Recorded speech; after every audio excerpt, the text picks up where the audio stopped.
Looking at that, those pictures there, and I'm going to be speaking about that today carefully. I am a diplomatic historian, okay? But I want to ask, what can diplomatic history and international relations theories tell us about the future of the United States in the world? It's something that, since the election, we've been very interested. Many people very bothered by that, but certainly very interested. And particularly, we want to understand what is the impact and what will be the future of the Trump administration in this world, and probably something that interests all of you, I hope. I will try to answer that from a historian's point of view, which is very dangerous because it's very recent.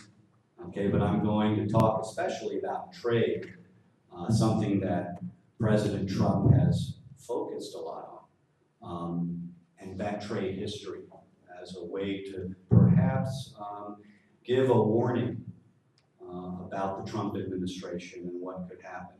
I'm going to focus on an aspect of the Trump policy that I will call very strident, very intense economic nationalism.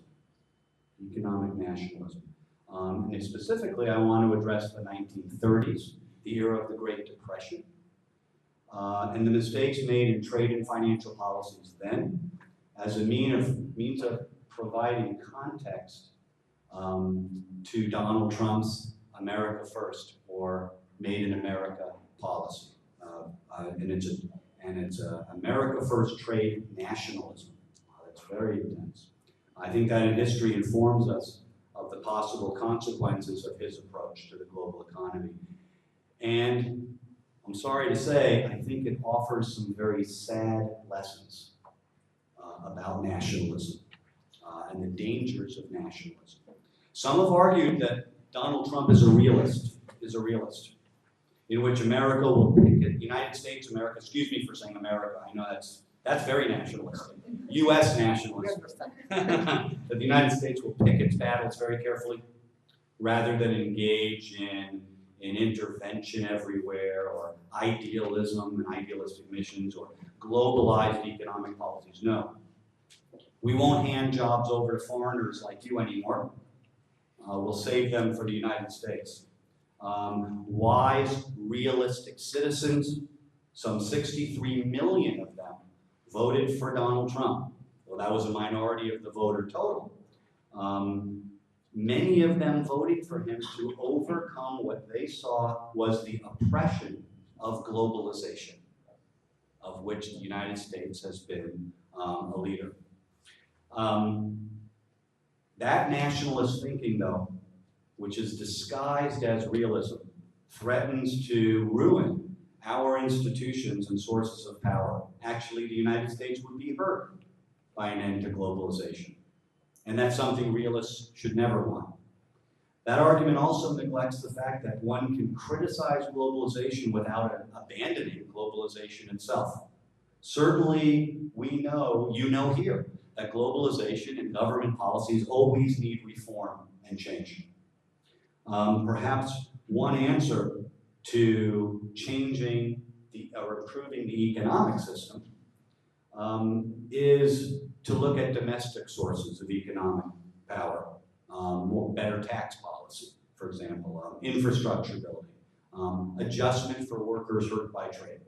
I think we should be very careful about blaming trade or American foreign trade partners for the problems with our trade policy or for workers laid off. Why do we blame trade policy? Because it's very easy for U.S. Americans to blame foreigners. This is a president, obviously, who has threatened to build a wall against immigration. So it's very easy for his base to look and say, that is the cause of our problems. Those people in Argentina or Mexico or China or Europe. I think that's a mistake to blame trade policy. We're probably more to blame for his voters were our free market policies over the last 30 years or so. Outright free market policies that benefited business and hurt and crushed the working class. The lack of labor unions in the United States was one problem. So not trade policy, I think. Failure to help American workers over the last 30 or 40 years, globalization has taken off, is a tragedy.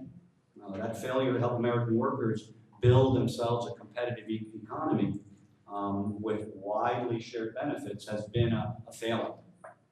Okay? The real problem, though, in danger of realism, is that it is being trumpeted by a leader.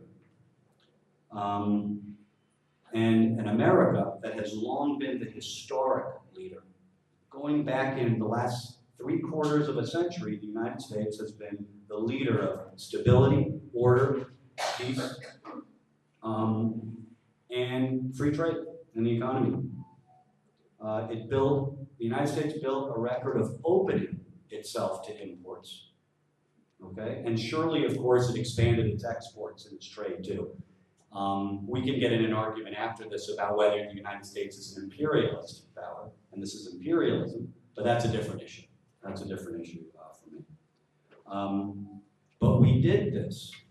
We did this not only to help the American economy, which by and large doesn't depend all that much on trade, but we did it to build political relationships, diplomatic relationships, security in the Cold War, for example.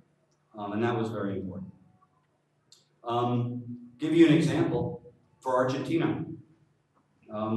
Despite the fact that leather apparel goods captured nearly all of the American market in 1993, by 1993, all those leather goods, and put out of work about 160,000 U.S. workers since the 1960s.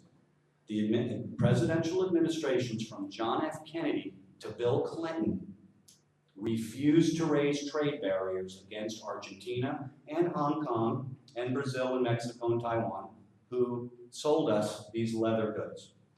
One reason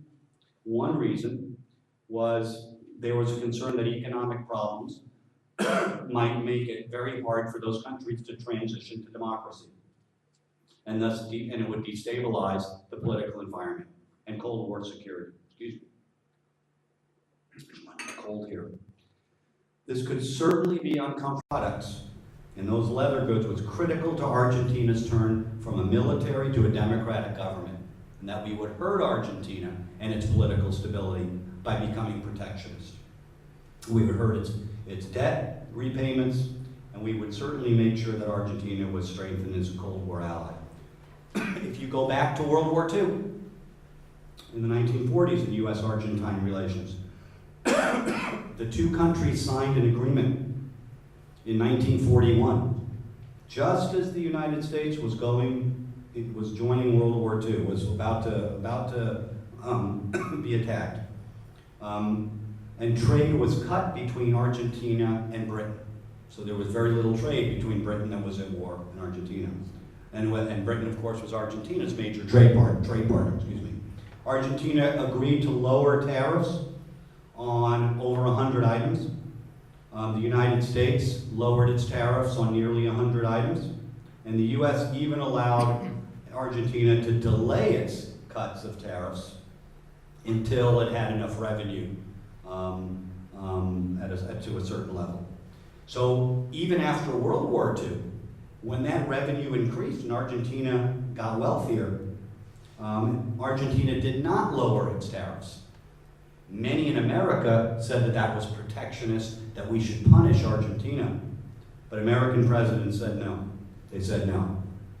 In World War II, by the time Argentina ended its neutrality in 1944 and joined the war in March 1945, and after it, in the Cold War, we believed that we needed Argentina as a partner against Hitler and against Stalin after the war. And so it was silly for us, a country that didn't depend as much on trade, to become protectionist. So where does that get us to Donald Trump And I'll talk some more history later on. In the 2016 election that featured a remarkable emphasis on foreign policy, a country on immigration, trade, climate change, terrorism, WikiLeaks, Russia, China, Iran, and Trump's inaugural address in January of this year that focused or was dominated by international relations. It was remarkable. This in a time when foreign policy is not all that important to Americans right now. We're not at war. Control terrorism, that war will never end. But it's not as much of a formal war. We're not under attack. But foreign policy was critical. We need to take stock, though, of what's happening, where we've been. History has proven that an American first strategy can get us off the tracks and dangerously slow. There are never parallels to historical eras. There's never parallels to today, 1930s, or whatever. You can't have that. But we can learn lessons because history often involves the intersection of geopolitics and socioeconomics and economic forces. And there are personalities there too that are important too. So let me try to make sense of history very quickly here. When it comes to Trump's populism and chauvinistic nationalism, there is an old saying in the United States, I hope it translates in Spanish. Been there, done that? Does I understand it? Been there, done that? And I'd add, we did it badly. And it worked out really badly for us and for the world. The upsurges of chauvinistic or nativistic nationalism that burst from populism are an obvious danger to democracy. And they grew even more, you heard more of it in the United States after the attacks on September 11th, 2001. And Americans, in a way, closed in and got actually had a lack of confidence about our mission in the world in the last 15 years. And so you now have this president 15 years later who has less of an ideology and more of a campaign slogan, Make America Great Again, which was a catchy campaign phrase, but actually Ronald Reagan used it in the 1980 campaign, 1984, Make America Great Again. So it wasn't new. And once he became president over this last 6 months, I believe it's been a simplistic way, overly simplistic way, to bring order to the complexities of the world economy, and retain favor. During his first 6 months, he has disguised an American first term by not capitalizing the second word. Okay, and then he has been referred mainly to Made in the United States or USA or Make America Great Again. Trump continues to use that term, fixated on protectionism, as if the rest of the world is attacking the United States through its trade policy, and promises jobs for Americans only. He promises to let in only or have Americans buy much more superior, supposedly American goods over foreign ones, and to stop the robbery of American wealth and ingenuity and employment from predatory foreigners like you. And I think this is other blustering, foolish, and rather narcissistic utterings, because I think behind this is a lot of a continuing campaign. I don't know if he's fully aware of what he's saying. And ahistorical commentary by this president. I think Trump brings out the worst of America with his apocalyptic utterances, because they may lead to the kind of isolationist policies that are inimical to America's role in the world and America's real interests. As the 1930s demonstrated, it is unrealistic, even in today's age of interconnected economic relations, and one in which is often the case, that a manufactured product, the products that Donald Trump's focusing on of manufactured American goods, don't actually come from the United States. They are component parts that come from all over the world and are assembled in various ways too. So it's even hard to protect yourself against foreigners when a lot of these products are made elsewhere and sort of assembled in a lot of places. It is inward-looking, it is anti-foreign, and it is certainly detrimental to American interests. Protectionism is. It could be today as it was years ago. If you take the Trans-Pacific Trade Partnership that the president pulled out of 3 days after his inaugural address, The TPP, as it was called, that was a pivot to Asia to promote growth and promote the economy, obviously. But it was also designed to end corruption, child and forced labor, protect workers' fundamental rights, curb poverty, and promote human rights, to try to give an alternative to China in the Pacific as an alternative trade and power center. And as the Secretary of Defense said, at that time, Ash Carter said, the TPP is trade's version of an aircraft carrier, an economic guard watching over America's values and interests in the Asia-Pacific area. President Trump didn't agree. He pulled out of the agreement, and he said this: "It is the policy of my administration to represent the American people and their financial well-being in all negotiations, particularly the American worker, and to create fair and beneficial trade deals that serve their interests, America's interests." The TPP is all but dead, at least in terms of U.S. participation, and this was due to an America First outburst of rejection by Trump. This past January, some 1,000 civil servants in the U.S. State Department, across the government, mainly in the Department of State, dissented in a cable message to President Trump's temporary travel ban, which you probably heard about, are banning certain countries on U.S. refugee program and immigration from 7 Muslim countries. The letter arose from opposition fundamentally to protectionism of any sort, whether regarding the flow of trade or people. Could so many experts be wrong? Could they be wrong? After all, confronted with a populist national fervor, elites have been correct before. Some 90 years ago, in 1930, over 1,000 economists from universities and the private sector sent a letter to President Herbert Hoover protesting the pending Smoot-Hawley tariff that raised tariffs supposedly to their highest level in U.S. history. The Smoot-Hawley tariff has gone down in history as the most protectionist legislation the United States has ever put forth. It actually didn't raise tariffs to the highest level physically, but it really went down. It was mainly the timing, because timing is everything.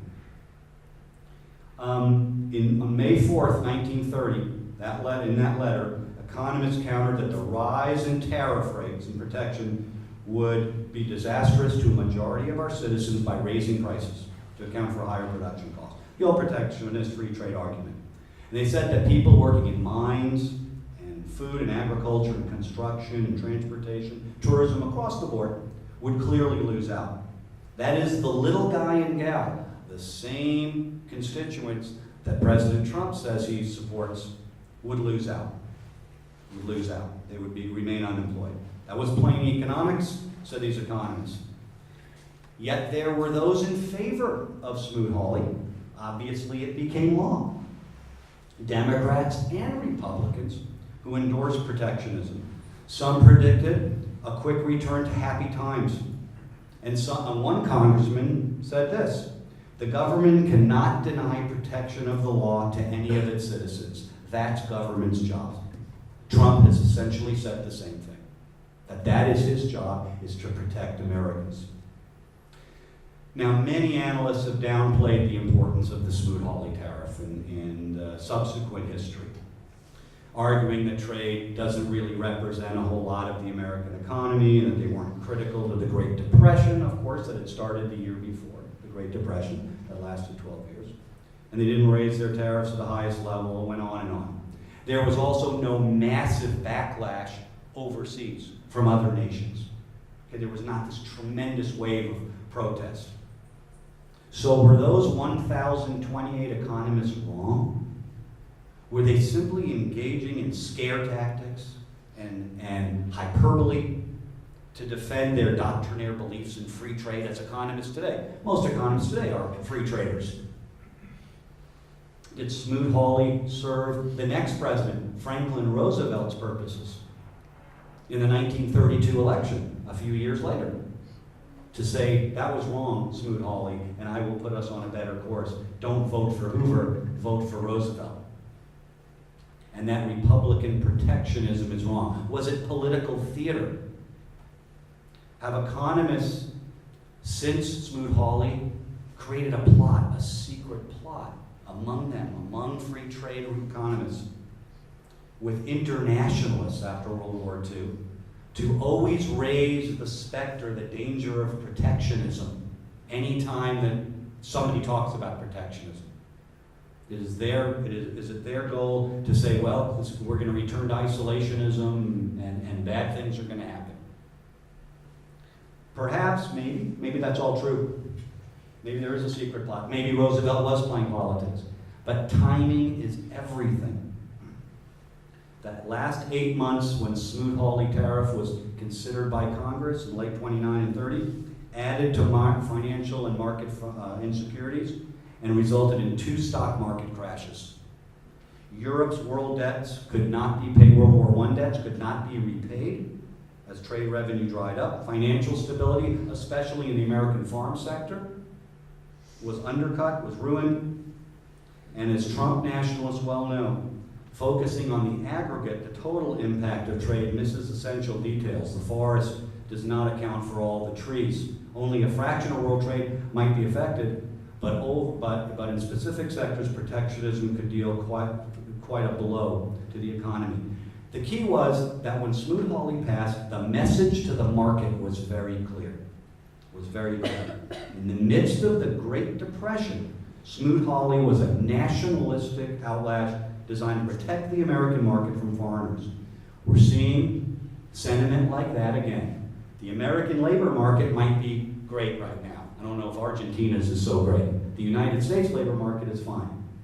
But we are still living in the residue of the second worst downturn in global history in recent times, the Great Recession in 2007 and 9. And our economy, even the United States economy, still isn't moving along as well as we want it to. So you're getting the same rhetoric here that Donald Trump, perhaps he has read this history from the 1930s and realized that could be pretty popular. Diplomats also understood Smoot-Hawley's dangers, and nationalists certainly grasped its import. Within months of this legislation passing in 1930, Canada, France, Mexico, Italy, Spain, Cuba, Australia, New Zealand all raised their tariffs. Exporters like Argentina were hurt, and there was a lot of protest made from Argentina to the United States. Reporting from Buenos Aires, the United States Vice Consul noted that Argentina had increased its tariffs on trucks, films, radios, refrigerators, though it said this was done to correct its overall trade imbalance. But it was directly targeted at the United States. 26 countries imposed new restrictions on trade. And the British, very famously, adopted their own empire network of trade that was very close system. These measures were a reaction to Smoot-Hawley. But most ominously, economists also warned that higher tariffs would undermine relations among friendly nations. And higher tariffs and protections do not create soil for good relations and world peace. They had their evidence. 1931-32, just after Smoot-Hawley passed, Japan invaded Manchuria. But the biggest blows were about to come in the buildup of fascism and militarism. It would be very simplistic. I'm not going to argue that trade policy automatically led to the conquest by Adolf Hitler and the Nazis in Europe. I'm not arguing that. Or that the Japanese embarked on their militarism because of Smoot-Hawley. No. Or that you had World War II, 65 million deaths because of trade policy. But it certainly played a role. It certainly played a role in undermining the capabilities of democracies. Amidst all the economic distress and lack of international cooperation, Hitler, Mussolini, Tojo, and Stalin took note of an disunified, feeble, selfish, democratic response of creating closed economies and shutting down trade, giving them space to prop up their totalitarian governments and their military spending. Nations viewed the world as a win-only mercantilist business transaction. It's all about a deal. It's an art of a deal. And the key lesson from history, however distant, was that the upswell of protectionism signaled the triumph of economic nationalism. And like trade policy today, it's a convenient excuse for struggling job seekers, and especially for populist politicians and demagogues. President Hoover acknowledged that fact, that he said our trade policy has been hijacked by domestic interests here in 1930. But he swore that the next Republican Congress, we will examine what is good for the American worker. We need to command the home market. Americans need to command their own market. The parallels today are evident. Donald Trump would agree with Hoover that platform promises, campaign promises, must not be empty gestures. And so in 2017, in his inaugural address, Trump very aggressively asserted the sort of trade nationalist outrage and an American first solution to US problems. He was the first president to assert such nationalism in such a way about trade, or presidential candidate for that matter, in decades. Maybe Patrick Buchanan in 1992, a Republican candidate, but you hadn't heard that before. And just like Hoover, he said that every decision on taxes, trade, foreign affairs will be made to benefit American workers and American families. But he also personalized Donald Trump, as only Donald Trump can do, personalize his national campaign. As he said, I will fight for you, Americans, for every breath in my body, and I'll never let you down. We'll follow two simple rules: buy American and hire American. So Trump went Hoover even one more. To Hoover's credit, he cared about the Republican Party at least. It's unlikely that Donald Trump cares all that much about the Republican Party. Probably cares much more about himself and his business interests and his family. Hoover actually thought of himself as an internationalist. He believed there were diplomatic solutions to these problems like the Great Depression. Trump, we see no evidence of that. And so for 3/4 of a century of American leadership over a liberal world order, Herbert Hoover basically embraced that, but the Smoot-Hawley debacle ruined that whole thing. Protectionism also caused nationalism in other areas, as it might today. Dictators might follow Donald Trump's example and push their own local selfish and dangerous agendas. It's a familiar story, as the president cavalierly looks at trade as a zero-sum game. President Franklin D. Roosevelt, elected in 1932, Hoover's successor, recognized the dangers of Smoot-Hawley. But he too turned inward, junking a World Economic Conference, ending that, and turning inward with his New Deal. You've heard of the New Deal? It was a domestic inward turning in which the United States would solve its own problems. Now, who's going to accuse Franklin Roosevelt of being a protectionist, or a nationalist, or an isolationist? Well, Herbert Hoover did, and others did at that time. It was part of a strategy to oppose the Republicans with something different, and part of the strategy about European debt and other things are too complicated right now. It also spoke to Franklin Roosevelt's personality and decision-making style. Roosevelt hated dogma and abstraction. He had basic convictions. He cherished the American free enterprise system, and he could link trade liberalism to peace. That was about it.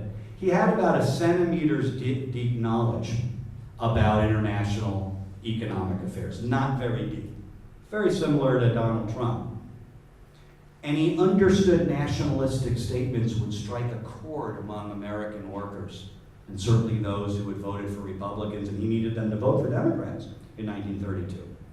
So both New Yorkers, Donald Trump and Franklin Roosevelt, the two New Yorkers we've had as president most recently, have much in common. Yet they don't share many personality traits beyond being unstructured and not very knowledgeable. Commentators have long known that Roosevelt at least was very optimistic. He smiled. He enjoyed being with people. He was very friendly. He wasn't a great intellectual, but he had a great feel for politics. Donald Trump, overblown rhetoric aside, is more of a narcissist, although Roosevelt was too. But he's been more of a pessimist who sees enemies everywhere. Enemies everywhere. Roosevelt didn't see that. Roosevelt didn't have that approach. He did end this World Economic Crisis, the conference. He did also offer a reciprocal trade barrier lowering program from 1934 that is in existence today. And he long regretted, though, his move to ultranationalism when he came into office. He said his decision to end that World Economic Conference and not cooperate with our allies did not indicate ultranationalism. Yet he was wrong. Roosevelt was wrong. Roosevelt didn't like international bankers, but they were the very ones who were going to solve this problem of the Great Depression. He believed that we needed to create an American internal economic system that was sound and stable before worrying about the international economy. He was wrong about that. Actually, Roosevelt didn't have any course in mind. He kind of winged it. He really didn't know what he was going to do, except he wanted it to look good in Pittsburgh and Peoria. Another expression. Does it play well in Peoria? That meant for voters in Pittsburgh and Peoria. He disregarded principles. He didn't have sustained thinking about this, and at heart, though, Roosevelt understood that internationalism was the preferred course, but he sounded off in a defense of American interests anyway. It was uninformed and he was dangerous, and so a trade war emerged in the 1930s, took some time. Diplomatic relations in the international arena unraveled into a confused jumble of policies that fascist aggressors took advantage of. Roosevelt understood his mistakes, and he turned things around quickly. But by 1936, 3 years or so into his administration, as dictators began to march across continents, Roosevelt connected democracy, peace, and freer trade. Just months after Hitler had taken the Rhineland forcibly, an Italian fascist had seized Ethiopia, and that Francisco Franco had launched the Spanish Civil War. All around the same time, Roosevelt gave a very famous speech in Chautauqua, New York, August 1936, about trade nationalism. And he said, I don't say that a more liberal international trade will stop war. But we fear that without a more liberal international trade, war is a natural sequence. It's going to come. There is going to be conflict without that. In hindsight, this rhetoric acknowledged the pitfalls of nationalism and the crying need for international cooperation. Things didn't get much better. The infamous America First Committee of 1940-41, on the eve of American entry into World War II, sort of the big figure of that was Charles Lindbergh, who wanted to keep America out of war. America first, and don't get involved in the European war. That group, even though Trump says there's no link to that group in his America First slogan, actually also questioned whether foreign trade was important to the United States. These isolationists said, not really. We need to worry about our production at home. And they argued that a withdrawal from the trade system would not be terrible. It's sort of preceded by 70 years, that kind of thinking, the notion of Vladimir Putin as the United States' friend. All right, and preceding that, Charles Lindbergh, the America First Committee, noted that we can live side by side dictators. We're fine with dictators. They're not after us. We're fine with that. Even though the United States had been a close partner with Mussolini's Italy and Hitler's Germany. We traded with them in the 1930s, even with Stalin's Russia. But such thinking did not consider the fact that we helped the very nations that we would have to fight in World War II. We helped build them up. Likewise, the United States abandoned the Jews, shutting down immigration of refugees who were fleeing tyranny in Europe. Such policy played very well in Pittsburgh and Peoria, in the heartland of the United States, even though we turned a blind eye to the fact that America could benefit economically from skilled and unskilled labor coming from overseas. It also expressed such chauvinism and even cruelty of economic nationalism, of protecting the home market from products and from people. So, where do we stand? One threat of such nationalistic approaches is that the messenger can oftentimes overwhelm the message. Demagoguery oftentimes walks hand in hand with nationalism, supranationalism. For example, using the bully pulpit of radio especially, Roosevelt attained hero status. Roosevelt's a hero. When he died in 1945, as you know, many of you know the history, people cried, they couldn't believe it. Who was going to be president? He'd been there for so long, and he was a hero. He represented, as he said, ordinary Americans. And he did so by the radio, bypassing traditional print journalism, newspaper journalism, and spinning his own events, spinning his own version of events. He could do that. He was very skilled at that. But at least FDR faced real threats. A Great Depression, the worst economic downturn in 2 centuries, and then World War II. 2 of the 3 greatest crises the United States has ever faced. The third being the American Civil War. Trump is a different type, though he shares Roosevelt's skills in marketing with new media. Very famously, he's capitalized on the calamitous Great Recession and places himself squarely as the hero rescuer through trade nationalism in part and immigration barriers. While Roosevelt used radio, Trump resorts to Twitter, bypassing traditional media that's almost impossible to keep a handle on. And he directly addresses his audience and amplifies his message in what is called by some scholars the attention economy of mass media, of television shows and endless news cycle. In this milieu, a dramatic, and that's what it is, and he's been very skilled at this, I guess. His dramatic America First message thrives, especially when he talks about economics. Trump threatened 70 years of liberal internationalism against the protectionism of Smoot-Hawley and non-participation in world economic conferences, as well as the prejudicial head-in-the-sand American First isolationism. Adherence to liberal values truly made the United States great as the guardians of a global economy that, despite its faults and inequalities, a lot of faults in the world economy that America presided over, no doubt, but still, it muffled nationalism is the greatest danger to try to spread benefits to everyone. This is called democratic peace theory, democratic or capitalist peace theory. And it posits that trade and finance are tools of foreign policy.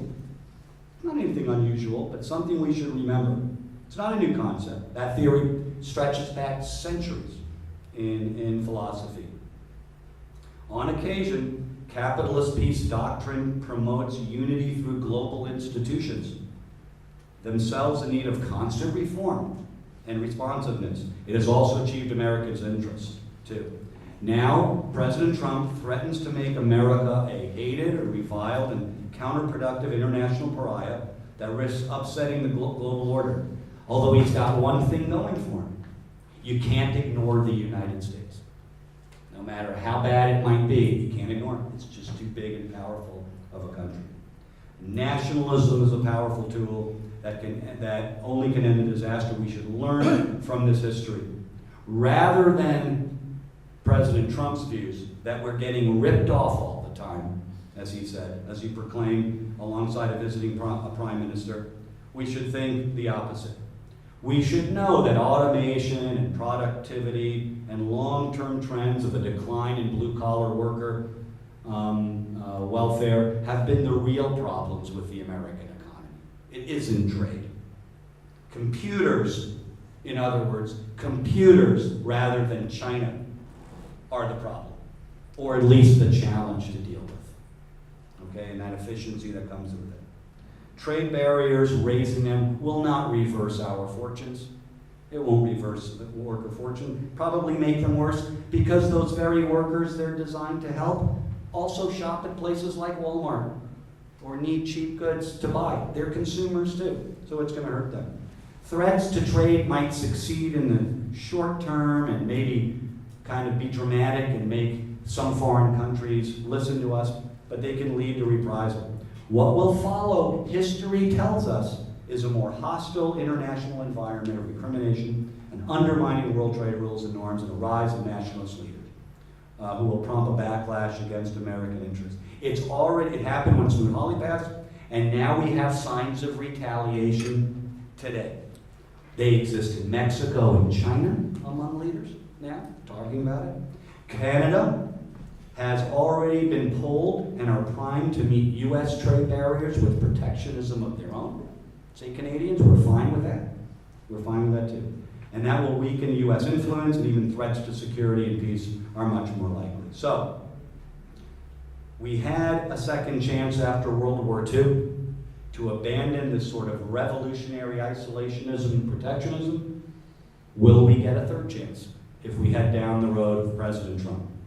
Maybe he's just spouting rhetoric, as Donald Trump is very good on Twitter of 3 in the morning, spouting something, just saying all this stuff. Maybe it's just rhetoric to appeal to his base, as Hoover and Roosevelt did. Still, even Roosevelt's reversal and his trade law didn't help matters. It was too late. It was too late. And the trade regime was devastated. Maybe President Trump will tone down his protectionism. Maybe he'll make side deals with countries like Argentina and say, okay, you got to limit some of your goods, but overall I'll be a free trader. All presidents have done that. Though his continual reference to making the country great again, with a single focus on Americans, doesn't bode well for that. If he does not shift his gaze away from hyped-up nationalism, he risks once again foreign retaliation, diplomatic tensions with key allies in Europe, Asia, and Latin America. Making America great again would, in sum, ruin the trade system and damage the U.S. economy, workers, farmers, and businesses included. That would be bad for Pittsburgh, for Peoria, and for world peace. Thank you.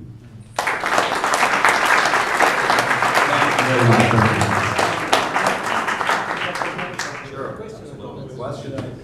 Thank you very much for this very clear, interesting, and logic from the point of view of direction.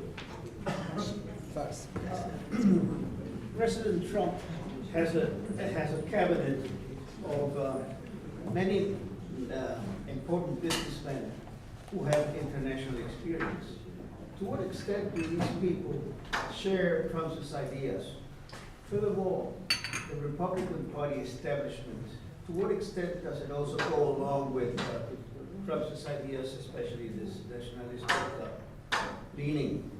And secondly, what will happen to the international world order that was until now at least based on a rule-based system once some of these measures that Trump wants to implement rather, will do to the world order as such? Good. The second one, I hope, I sort of hinted at that at the in the talk. That's a great point you're making too. That's the big worry. What will happen to the World Trade Organization? He's already pulled out of the Trans-Pacific Trade Partnership. So that's the real danger about, as you say, the rule-based system. This is a personality-based system. And so we don't know. We're too early in right now, the administration, but this certainly is dangerous. Getting to your question about the Republican establishment, I think that's the hope of many people. Ironically, if you were a liberal, you didn't like the Republican establishment until this election. And now that Republican establishment is looking pretty liberal, at least small L liberal and liberal internationalist. That goes for some of his cabinet posts too. It's an excellent question. Many of those cabinet members obviously have been in business.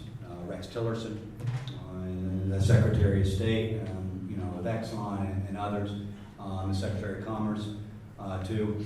We don't know. One of the worries about the cabinet is how the president thinks of his cabinet.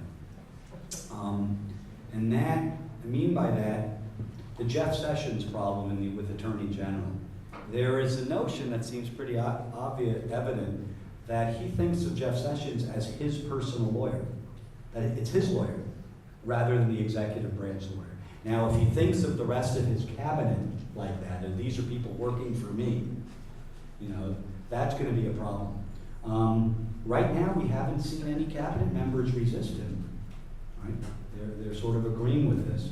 I imagine the Republican foreign policy establishment, the majority of Republicans, many of them didn't like him, along with Democrats, will sort of stop some of the worst of this sort of isolationism too. I think a lot rests on the 2018 election. I have doubts the Democrats will pick up a House. And in the 2020 elections, I have confidence that he'll probably be reelected. But if not, then you'll have seen that establishment assert itself. But you raise a question that is a real, right on target. It's a real worry for internationalism in the country. It's a real change. Armando Rivas. Sorry, please allow me to tell you something before. Sure. And that, the United States ended imperialism in the world. And if it had not been for the United States, the world would have been Nazi or communist.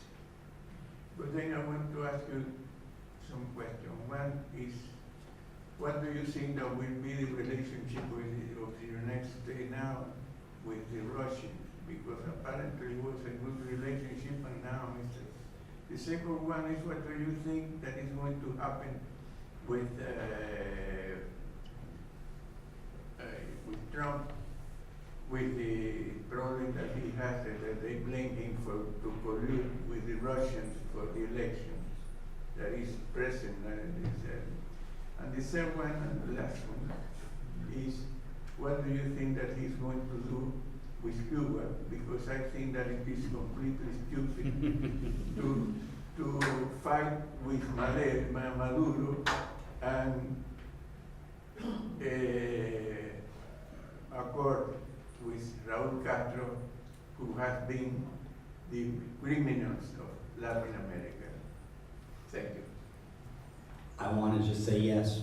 I agree with everything you say. I think your second question, not only Cuba, of course, as you mentioned, Maduro and Venezuela, the statement that the United States will not recognize a constituent assembly that, in Venezuela, no matter how wrong that assembly is exactly the kind of imperialist statement that Latin Americans have long hated. It's exactly. I don't think he understands what he was saying. This is the kind of tough guy rhetoric. Cuba, I would say, no matter what Donald Trump does, and he can restrict things, but we have an expression also, I don't know if it translates again in Spanish, I think that train has left the station. I think that's the horse is already out of the barn, another one. Those relations aren't going to return back to Cold War relations. I think they'll in the long term be okay, especially because we want their baseball players. As far as Russia guy, your guess is as good as mine.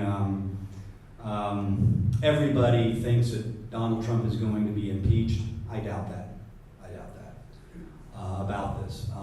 I think they'll turn up information that he just didn't know, or knew was going on, but that's what candidates do, and his sons, and the one assurance we do have for Donald Trump, although I don't know if it'll get to his own family, is he will fire everybody up to Donald Jr., and then maybe Donald Jr. To save himself. But we don't know. I mean, what Robert Mueller turns up will be very interesting. He's getting very angry about this because he's going to go into his finances. There's probably information. It's somewhat there's somewhat good evidence that he didn't turn over his tax returns. He was the first. Donald Trump was the first candidate not to reveal his tax returns. Not that it'll show that he's not a billionaire, which he probably isn't. But Trump was the king of credit, right? And in the last 20, 25 years, there is not a U.S. bank that would give him loans. He had to go to the Russians. I think that's probably what you're going to see, along with Deutsche Bank and others, is you're going to see that trail. And he doesn't want that turned up because it makes him look foolish and, of course, puts him in the hands of the Russians. The danger for Donald Trump, I think, is to keep talking to Vladimir Putin, who I think is a lot smarter than him. I think Putin is a lot more intelligent and a lot more clever. I think the French president is more clever. I think all the presidents are more clever. I think that, and that's his problem. He thinks he can deal with these people. His best move is to be on vacation. I hate to say that, but it is true. And I'm not saying that facetiously. Be on vacation and do his Twitter.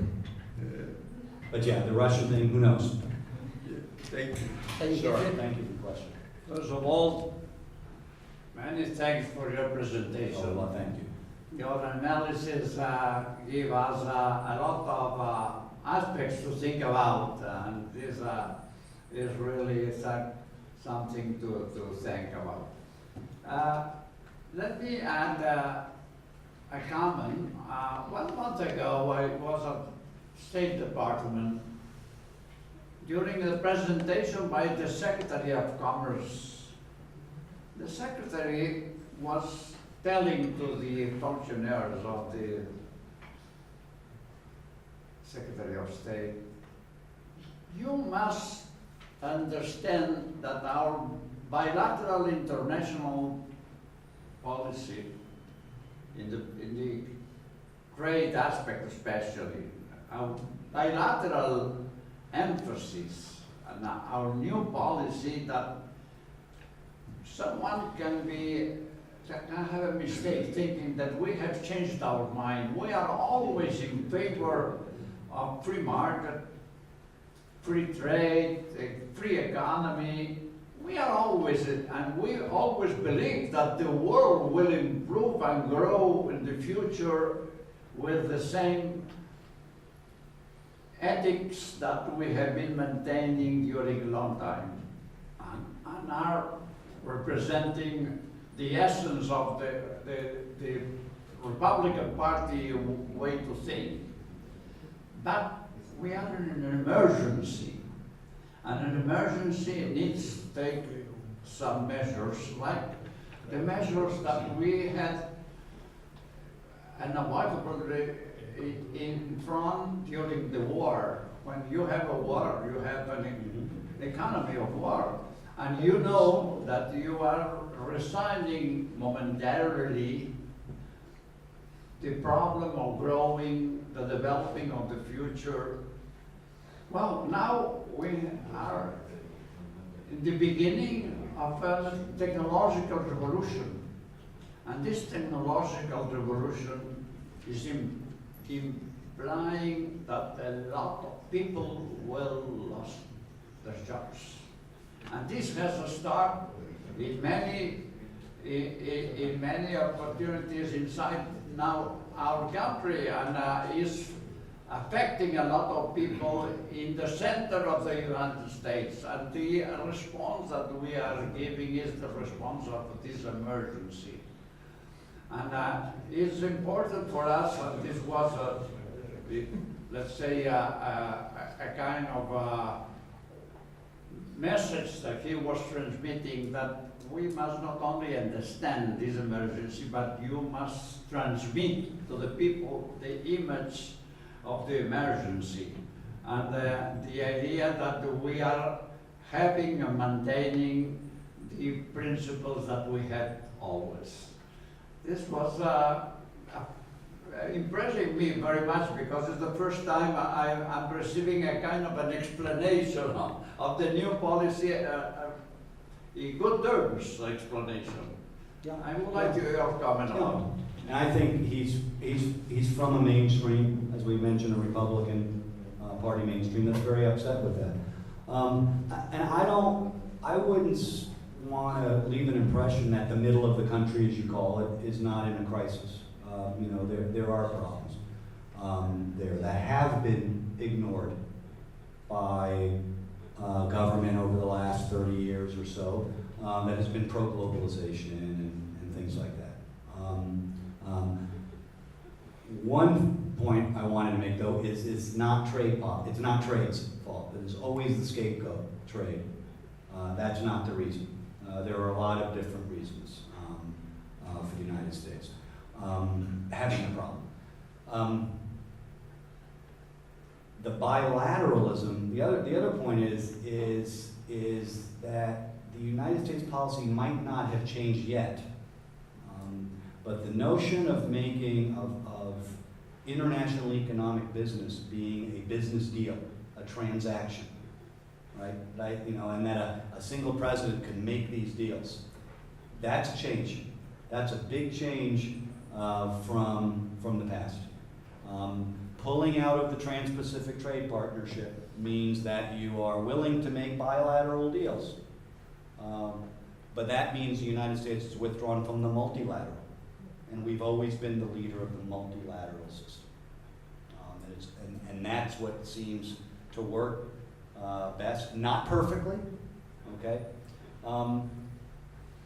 I think the Secretary of Commerce, who has to be concerned with American business, is right. But the United States, as I mentioned, because it's so huge and has been the leader for so long, can't ignore the multilateral. We just can't. So how big is the change? Well, of course, you're right. We're 7 months into this administration.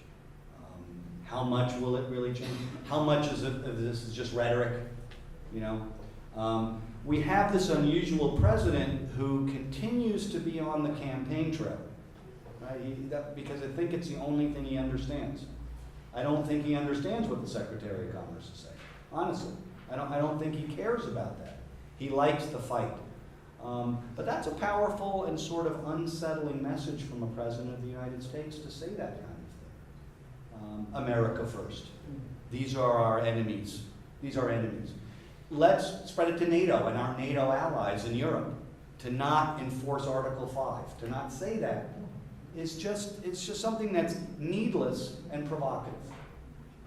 Okay, so I think the Secretary of Commerce is probably being very straight on this and in his mind, and coming from a more or less international swing of the Republican Party, is hoping that that's the case.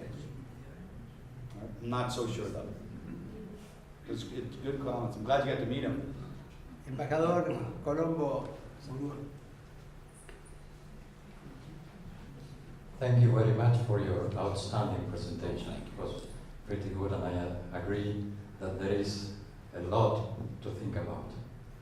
Now, you have drawn a pretty grim picture of what's going to happen if President Trump continues to carry on his policies, his nationalist policies. I always believe that institutions in the States, in the United States, are very strong, and that normally we expected that they will set limits to what President Trump wanted or wants to do. It's different in other countries where the presidential system is pretty strong and doesn't recognize very many limits. Now, do you think there is any chance that there might be a change in the policies of President Trump from now on, looking into the future? And that's, of course, another one of those. I wish you'd ask me historical questions. No, I'm just kidding. I think the institutions will hold. I think a lot of Democrats or liberals are just angry that the Republicans control Washington now. And not only do they control Washington, it was a shock. I mean, we woke up election day knowing two things were certain. Hillary Clinton would win by 150 electoral votes, and that it was very likely, very possible that the U.S. Senate would become Democrat, right? Not only was it a double shock, I think there was a third shock, is that the ultimate third shock was the winner was, we can believe this. We still can't believe it. I mean, you still wake up every day, I don't know about you in Argentina, that you're far, we still wake up and say, we have a game show host. It's unfathomable. But the institution is important, yeah. You know what? Donald Trump will last no more than 8 years, and he'll be gone. He's not the institution. I think much more problematic and challenging was Brexit. I mean, that's an institutional change for the European Union, for Britain, which is much more serious. Whatever side you're on that, that's more serious. So sure, will the institutions hold up? That will depend on the Republican Party.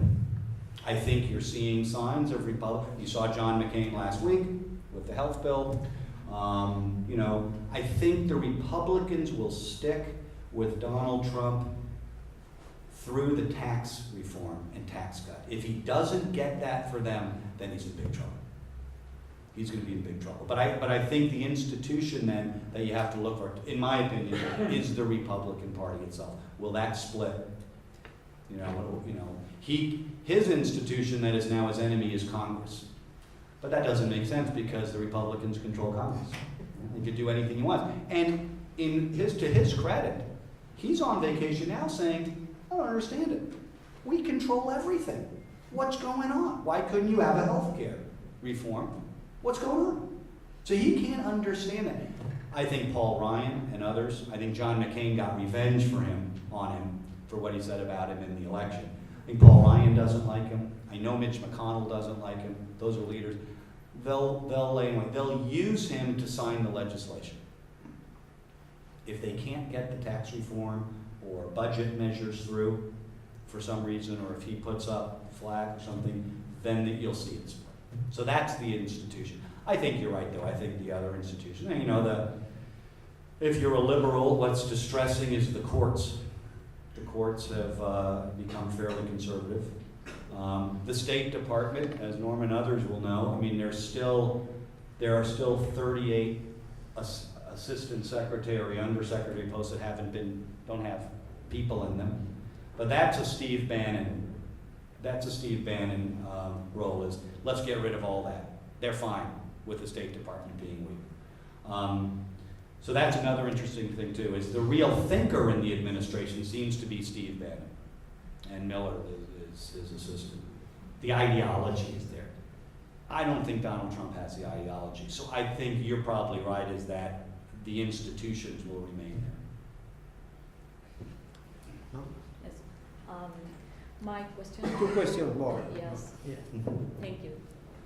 Thank you, Brandon. My question is regarding the Trump presidency, and that we are like as you know, like an audience here in South America, and watching the reactions of American society.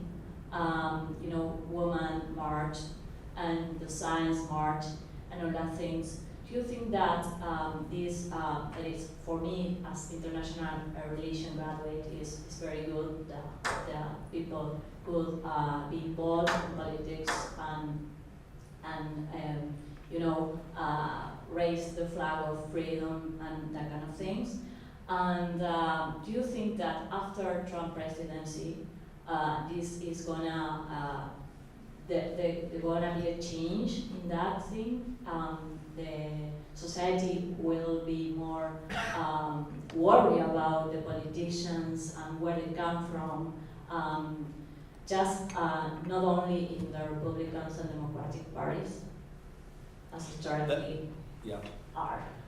Yeah, great question, and we're all wondering that too. Certainly those opposition, many of us marched, you know, they were almost weekly, so you saw that. Democrats, probably liberals, probably needed a smack. Not like this, but a smack. You know, this was a little much. Everybody does to wake up. I mean, we're a country. I don't know what percentage of Argentines vote. You know, but what do we have? Norman, correct me. In 2008, I think Obama was the first election when Obama was that they were over half, 51, 52. Am I right on that? That was it, right? So I think you'll see more of that. I have 2 children who are 20 and 24 years old. They don't like Donald Trump. They hated Hillary Clinton. They like Bernie Sanders, and they're a generation that looks at things as what will work. I don't care if it's Republican or Democrat. I mentioned the expression, the train has left the station. I think it has long, far down the track, all the way in Salta now, on gay rights, on same-sex marriage, on Obamacare. I think that was a lost cause. That's done. I think the majority of Americans, even the ones who voted for him, have said, that's fine, didn't care about that. So I think the change is there. I think your point that, or a question of whether this will continue, I think it will. I think this was such a shock. But I think, I always wondered if, we were talking earlier about this, if Hillary Clinton had won, what would that have meant? It would have been divided government, right? And Congress would have been, say Congress did. I had predicted that in 2 years, liberals and Democrats would have been protesting Hillary Clinton because she would have made deals. She's a very good deal maker, much better than he is, with Republicans. When Bill Clinton was elected in '92, and then he passed NAFTA, and then Congress became Republican, he ended welfare, as we know. There were a lot of liberals who were very upset at Bill Clinton. Now, he was very intelligent and very likable until 1998, when he had problems in the White House. Go there. But he was very skilled at that, but he did turn the Democratic Party. So I think your question is an important one, and Democrats, the opposition party, are certainly in the process of deciding this now, or must decide it. Is it going to be progressive on identity politics, race, gender, sexual orientation? Is that going to be the focus, or is it going to be progressive on economics?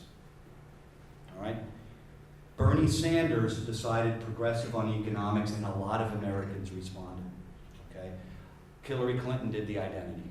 I consult on a State Department committee, and so we didn't get much insider scoop on this.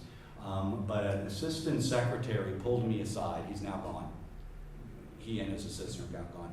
And they said what happened last summer is that Hillary Clinton's campaign team was run by these young guys, Mook and these other guys, who said, we're going to go after African American voters and Latino voters. Fine. Bill Clinton came to some strategy meetings and said, what about my bubbas? I don't know if you understand the bubbas. What about my southern white men? What about my hunters and the guys that in 1992, he won most of them, right? And they asked Hillary Clinton to not have Bill come to any more meetings. And they said, this is not the Democratic Party anymore. The Democratic Party is a big race, whatever, we're a big tent. We don't have to worry about that. Thus, Hillary Clinton didn't spend much time at all in Wisconsin or Michigan or Indiana in the Senate. And 42% of American voters are white. I'm sorry to say that, but 42% are white, right? And Bill was furious about that, but they shut him out. So whether that's going to be a big change, that's why I'm saying I think Trump will likely win in 2020 unless there's some catastrophe. There's a good chance he might even say, I don't want to be part of the Republican Party, I'm going to create my own Donald Trump party. I mean, who knows? He's also physically not well. Who knows what will happen? But it's the Democrats that also need a platform and need to make decisions. So your question's a key on which way the Democrats are going to go. My guess is they will adopt the traditional economic progressive kind of New Deal, will help the workers, and we'll try to help a lot of different colors of workers and others. But that's going to be a tough sell in Peoria and Pittsburgh. It's going to be tough. The last excuse. Thank you. Okay, you point out that Trump had a prevailing interest on his own businesses. I would like you to elaborate on that, and what would be the establishment reaction if policies towards that end are enhanced?